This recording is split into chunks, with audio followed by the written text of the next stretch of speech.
Hi guys, and welcome to the latest episode of Deck Talk. Today I'm joined by a man who once Jacarised Gabby's men 5 times in one game.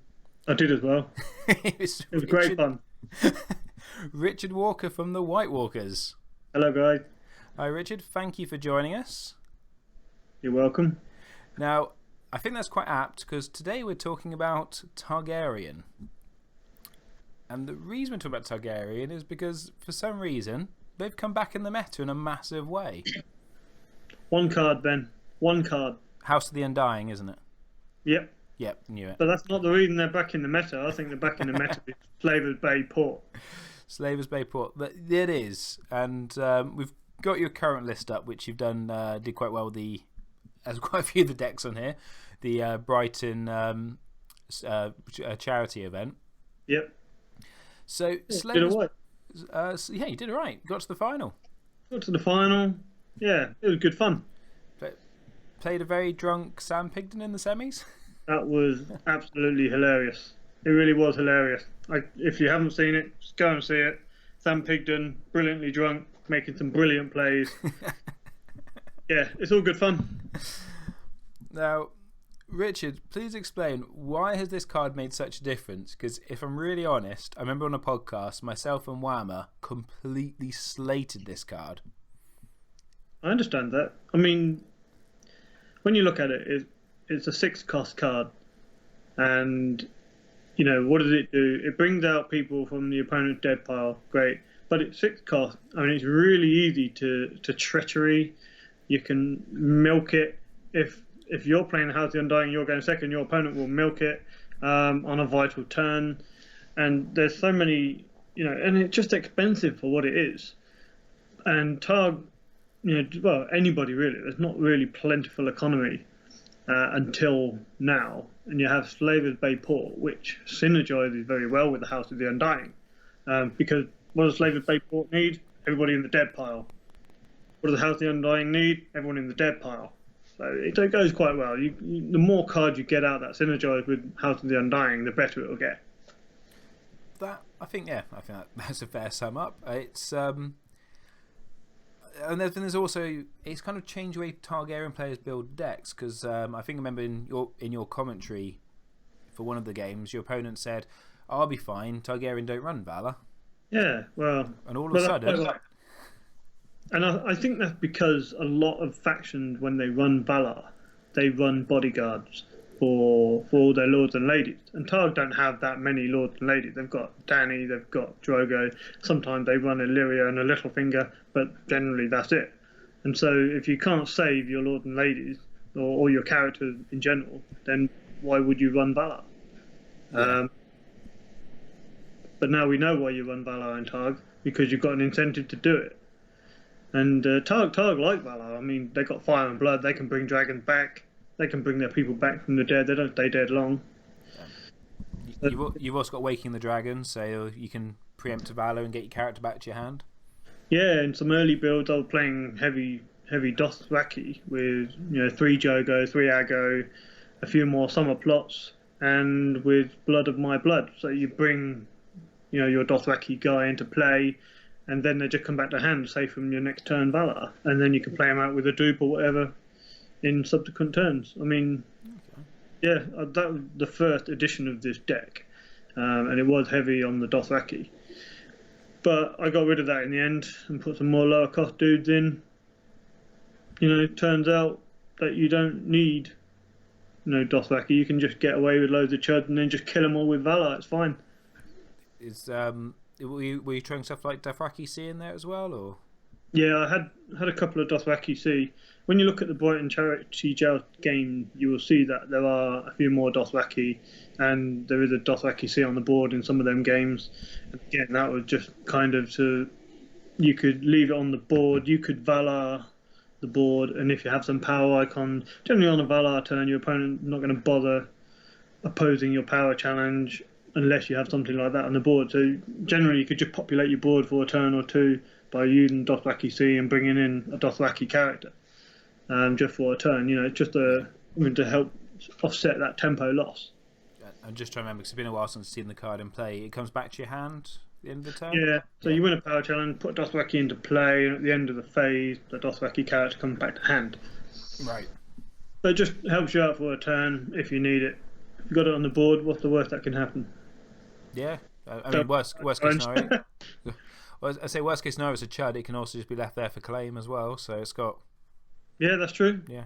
Throw in like Corona Vase Dothrak if you don't give a shit. Quite. So, looking at the rest of the build, obviously the events package is pretty standard these days for Targ with Jakaris, of course. Well, when I was building the deck, you start. I wanted to play something different for the charity jar, and I wanted to play a card that didn't get a lot of play. And when I was looking through the faction, House of the Undying was, it seemed like it would be a fun card. So when you start building the deck and thinking, how am I going to get this House of the Undying off? The first card you're going to think of is Dracarys. And then Crown of God, well, that kills someone. That seems good. And then the next card is Khal Drogo. Think, well, a couple of military challenges, that's going to go well, isn't it? That's going to kill some people. And then you just you build on from there. But the key thing when I was building the deck, one thing I wanted to do was have impactful plots, 2 claim plots. But to do that, you struggle for economy.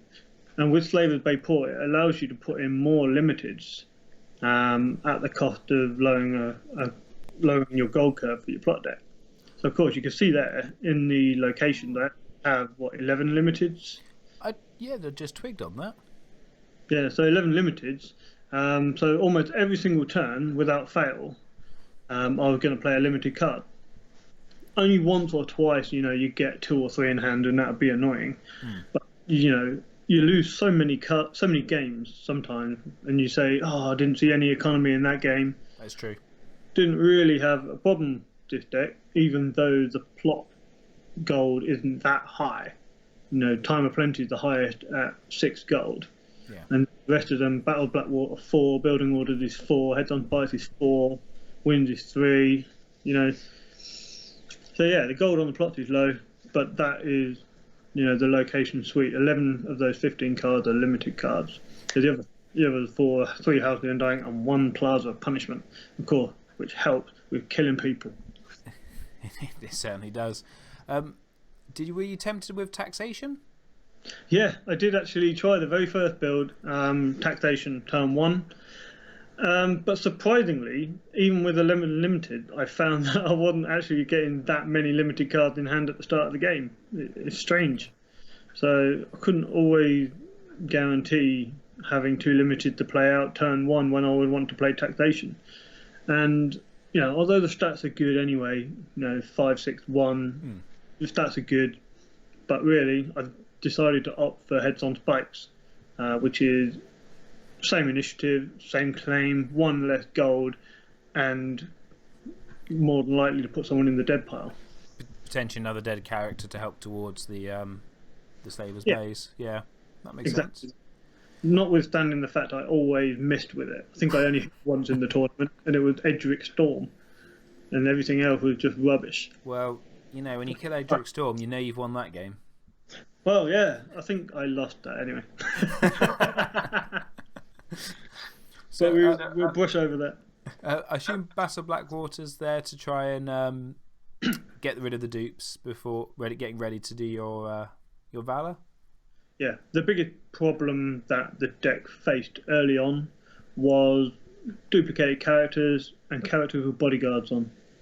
If you can't put enough military pressure on, or you can't Dracarys their dupe people or the ones with bodyguards, then when you Valar, you're going to have board disadvantage, which isn't ideal. So yeah, Battle of Blackwater can strip those dupe, meaning that those characters can be Valard. Same with the Rattleshirt Raiders, which are 2 of in the deck, so they can get rid of bodyguard ready for the Valar as well. And Viserys as well is quite good at. He is, yeah. He also takes bodyguards. The only thing with Viserys is like when you Valar, of course, saves happen first before leaving play. So of course, so if you had him out on a Valar turn, they'd save with the bodyguard, and then Viserys would leave play, which is a bit of a pain in the arse. But you know, if you get claimed for military in the round before, fine, take the bodyguard. But yeah, there's a couple of options there to get rid of dupes and bodyguards. So I think that's important for the deck, alongside with Dracarys, which of course you can't save with dupes or bodyguards. No, the only thing that can save is potentially a Risen, and only then if it gets you above the burn threshold. Yeah, agreed. I mean, there's an argument there for more Plaza, which will also help. You know, if you're running in conjunction with Dracarys, you can use Plaza as well on the power challenge to kill someone at 6 strength. But you know, so you could use more Plaza in the deck and force it through that way. Have you had any thoughts about the new event that's coming out in the next pack, the one which reduces their strength by further 2? A dragon is no slave. That's the one. Yeah, that would be great. I do have another iteration of this deck, interestingly, and it's more based on Dragon, Daenerys, and the Burn. So you've got 3 Unsullied in that one. It runs a couple of Dragon Sight, and of course that new event as well. But that's one I've not actually tested yet. But that's definitely another one that I think could do a job, because you target burn the characters you want to put in the dead pile, and then you House of the Undying the characters that you wanted to kill, the impactful ones. Yeah. Like the ones with renown. So when you do play House of the Undying, you've got the good characters, not just loads of chaff that you've Valard.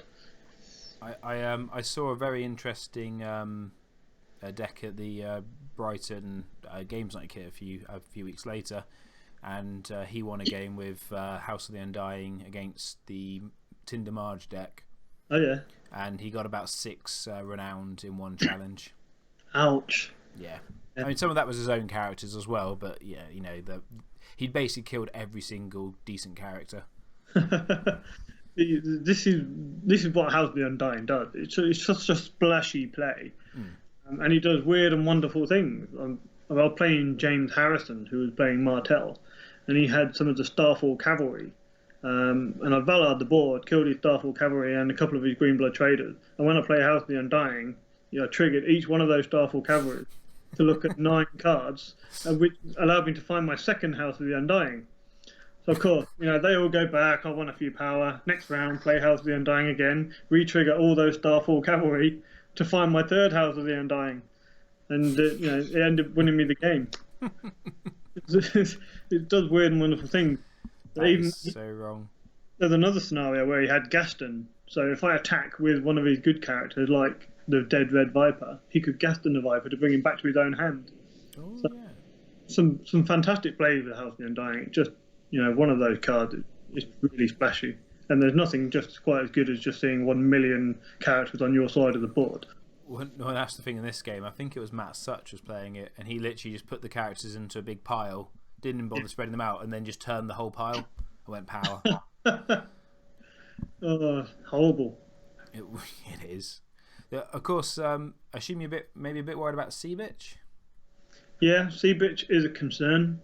I mean, the main concern for the deck is treachery, someone else nightmaresing it on the turn you need it, and Sea Bitch. They're the primary concern. Now, I've had a game against Dave Bamford where he did treachery House of the Undying, but luckily I had another one. I played that out the next turn. Fine, it happens. There are some games where your opponent won't let you go first. And I had a game with Darren Hazelden at the Brighton Charity Joust where I didn't play House of the Undying. I kept it in my hand because he kept going first. And because he'd already discarded a Nightmares to reserve earlier, I was fairly sure he must have had another one in hand.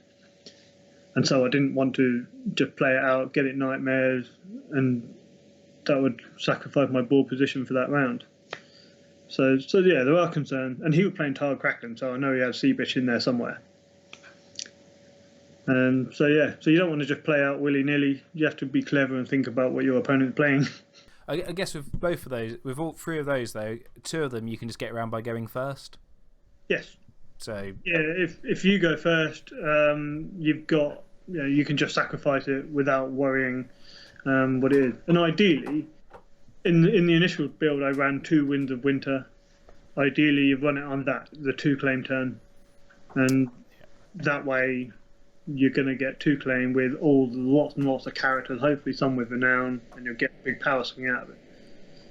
Even better if you've got the Silver Steed. Yeah, that was another one I was going to ask, because that's an interesting one of.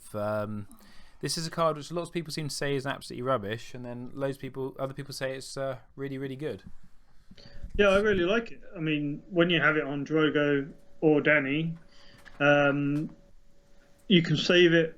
It gives, say Dany renown. She just has renown for it, so you get through to turn 5, turn 6. You play Wind of Winter, you play your House of the Undying, you've got loads of characters on your side, you're going to win a power challenge. You win a power challenge, 2 claim power challenge, that's a 4 power swing, you get enough power with Dany, then you sacrifice the Silver Steed and you do it all over again. It's a lot of power in one turn. Yes, potentially. But you went down to 2, just the 1 2-claim plot. Yes, I put it in the Battle of the Blackwater because there's no point in having more 2-claim plots if they've just got loads of dupes and you can't get near them because they're playing too many chuds. Yeah, that's fair. So it's a necessity of the deck. I mean, it's not necessarily right or wrong. Other people will surely have their opinions on it. And they probably do because this deck seems to be everywhere at the moment. It really is. It really, really is. The other one is no Beggar King. Yeah, I don't like Beggar King. It's like I know everybody says this. Everybody says, Ryan loves it, Joel Pearson loves it, everyone loves it. I just don't like it. I don't like it. When my opponent plays it, I know I'm probably going to try and confiscate that next turn if I'm playing Confiscation, or I'm going to do something to get rid of it because you know what they're going to do. They're going to start playing low gold plots. They're going to play counting coppers. They're going to get an extra 2 gold because their plot's lower than yours. So you either get rid of it or you start playing low gold plots yourself to counter it. And if you're playing Valar, my theory is that you can't guarantee your character is going to stay on the board. So when you Valar, you can't guarantee the Beggar King's income. And then you'd have to play it again that turn and wait for the next turn to get the benefit of it. So for me, just not worth it. Just not reliable enough. I'd rather put in an extra 2 King's Road and go to 11 limited and 1 lower gold plots. The issue I've had when I've tried it out is if you build your plot deck around it and you don't see it, you quite often are really struggling for money, even with Slaver's Bay. Yeah. Well, with Slaver's Bay, you know that you're going to get more gold the later the game goes on. So if you're going to have low gold plot, it's better for them to be later game plots. And that's why there's a time of plenty in there just to boost your hand with cards, give you enough gold. And you're not necessarily worrying about Beggar King, are you? Because you've got so many limited there. Yeah. Really concerned about gold. And your cost curve is quite low looking at it. Yeah, it's not that high. I mean, you've got Dany, who's 7 cost, fair enough. Khal Drogo, 6 cost. At 5 cost, there's only a Littlefinger, Magister Illyrio, and a Syrio. Is there anyone else? No, that's it at 5 cost. Yeah, and then you're all 4 cost or lower. So yeah, the cost curve's quite low. It can get characters out quickly. A lot of characters there for setup. So just quickly looking at the sort of characters, because there's a couple. I would say it's what the usual suspects really for Targ, because they've not had many great cards added since Core, really. Yeah. Obviously, you got one Drogo, sorry. Yep. Obviously, I assume that's because you're going to get lots of characters dead. Hopefully his strength's going to be very good. Just the one though. Did you not think maybe a couple more might have been useful? Because his abilities seems pretty good in this kind of just I'm going to kill you lots deck. He was definitely 3 in the original build. Right. When playing the Dothraki and Blood of My Blood, Yeah. He was excellent, loads of strength. But there was a couple of games where I'd want to Valar the board because it would turn on my Slaver's Bay ports, and it'd just be him on the board. No dupe. Can't bodyguard him or anything, can you? No. So I'd Valar the board to get my economy going, because I know I've got low goal plots coming up, and then I draw the dead Jogo, and it'd just be like, what a waste of draw that was. Uh, So I decided just to drop it, go down to 1, and have more disposable characters. I guess the exception there is probably Mormont, Joel Mormont. You're running 3 of, because he's just great for setup. 2 gold. You can just set him in a load of characters, and you're quite strong on the board because he's got 4 strength and 2 good icons. So he's really good at the early game, and I really want to see him in the early game. So he's 3 off. The other thing as well is you have 3 of him, and he's quite close to that third power. You can always keep another one in hand. That's it, and yeah. Play him out again. Sack him, play him again. He is so good, and for two cost, the downside isn't that bad. Yeah, and you can play Waking the Dragon on him as well. Yeah. Just to get rid of that power. It's very flexible. He's a good card. Because obviously looking at the other ones, as you say, basically it's either you got like Braided Warriors and Dothraki Crone, 2 really cheap chuds, which you don't mind valoring. Yeah, exactly. Braided Warrior is good. He's only 2 cost. He's good cost to strength ratio. Although he's got the 1 icon, which makes him really good for setup and early game if you've got a Crone out as well, because you can kneel the Braided Warrior to trigger the Crone too. Yes, any Dothraki character. And he's not cheap. Obviously, I assume you're the 3 Dannys and 3 Carls because you want to see them and you want them hanging around as long as possible. Yeah, in an ideal world, you could run a summon to go and find the dupe ones you have them, and that way when you Valar, you keep them on the board. Yeah. But the only issue with that is, what if your opponent runs Valar as well? Yeah, the double Valar is always a fear. Exactly. So in that way, you have to run Bodyguard, which I didn't really want to do. No, it's one of the weirdest games I had. I can't remember which store championship was now, but I was playing Tyrell against Tyrell Wolf, and my opponent Valad got rid of all his dupes and all his bodyguards, cleared my board pretty much. So I just Valad next turn, and he looked really surprised when I played Valor, like he hadn't thought that by getting rid of all his dupes and bodyguards, I was just going to Valor. It happens more than you think. I mean, just watch the game against Darren Hazelden on the gaming hall. He playing Targ, he Valar'd me, wiped the board, keeps 2 or 3 characters of himself, and then I just Valar the turn afterwards and wipe everything. Yeah. And yeah, you always have to assume that they're going to be 2 Valars if you're running a Valar. Yeah, you always got to play with that mindset of until you know otherwise, assume there is going to be a second one. Yeah. Obviously, the dragons you got multiples of, but they're really good to come back with Fire and Blood, so that makes sense. The other ones, obviously, Syria's pretty good. I assume Littlefinger's just there for draw. Yep. Pretty much. Draw, decon. I like him on setup, really. Yeah. He just, it's a 5 gold opener with heads on spike, and if you've got a limited as well on setup, great. Then you could have 5-6 gold turn right from the off. He's about the only character that has a reaction when he's marshalled that I don't mind not playing using that reaction. Yeah, that's quite popular, I'd say. Yeah. Have the card. Sorry? It's always nice to have the card. Yeah. The deck doesn't really suffer that much a lack of card because you run in Time of Plenty and Counting Coppers and Dany and Dorea. Yeah. So there are options. Dorea is rapidly becoming one of my favourite 2-cost characters. And she's reducible with fealty as well. Oh yeah, she's low. Again, works nicely. The last one is, I wish I can remember, is it Quaith of the Shadow? Yep, Quaith. Yeah, got it right. First time. Pretty good on the turn. When your opponent just plays out a couple of chuds and they try and get their little, military challenge, 2-strength military challenge off with their Tumblestone Knight or whatever, you just throw her in, and they think they're going to win, and then they don't. The other one I've used it for is getting an unopposed against Night's Watch, doing only an intrigue. It's good enough. Because basically I could have done it in the military, but it was easier with the intrigue because he was defending with a Steward of the Wall. So I went, nope, get him out of there. The wall out, isn't it? Much harder. Got the wall out. Yeah, once they got the wall out, it's just the stewards and the long the old forest hunters. Pain in the ass. They are, but okay.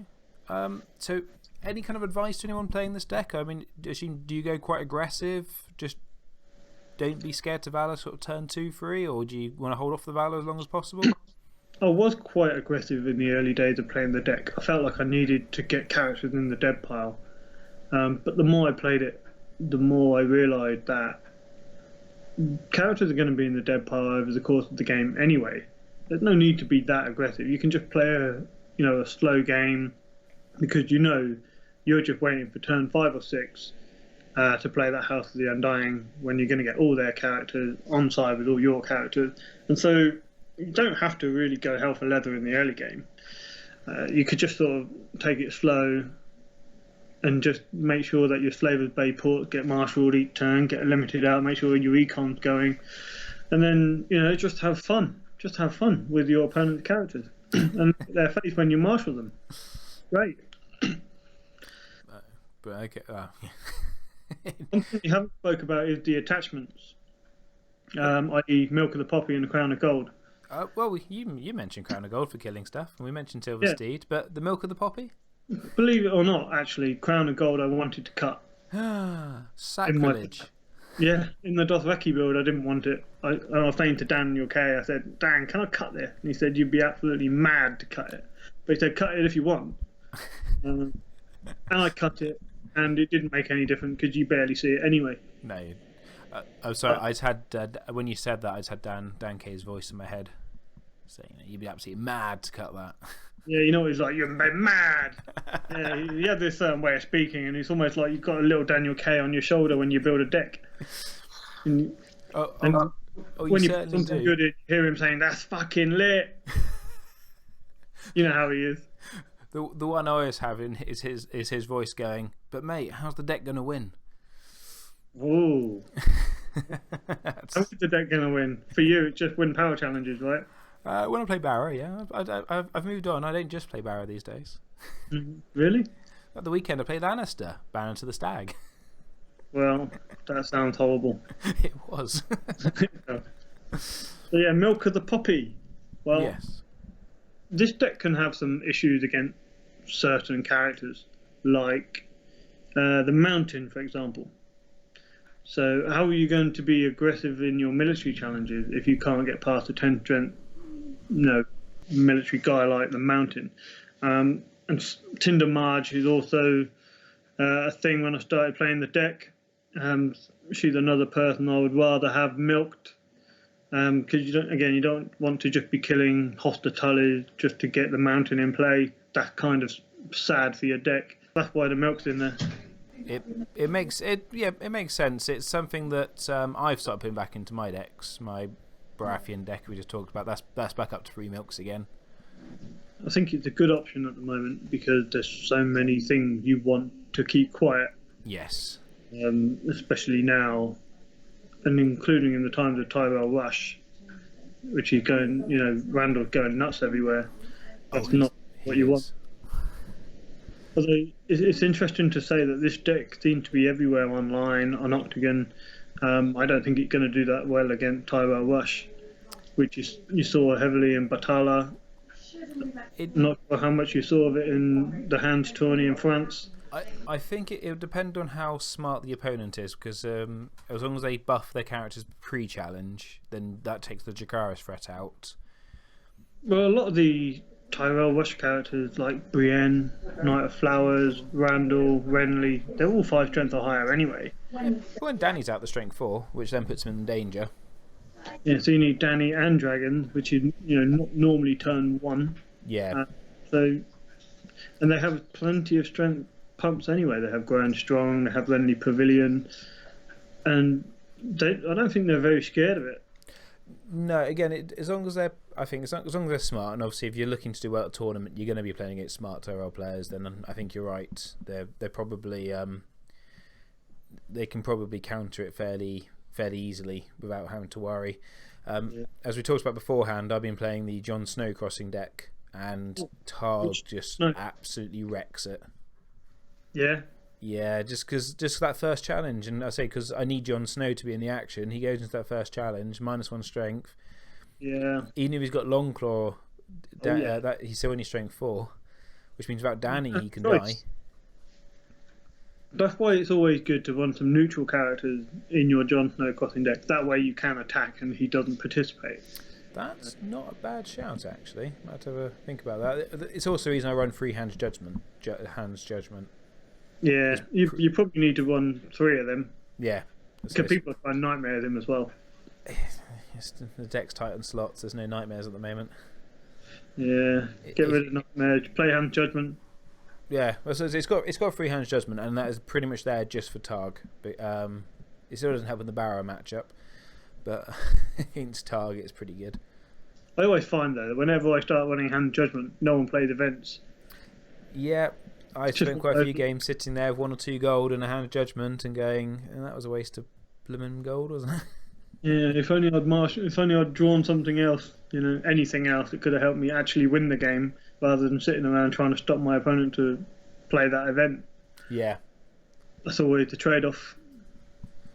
But anyway, anything else you want to talk about the deck before we I think I've covered all the cards. I think we have.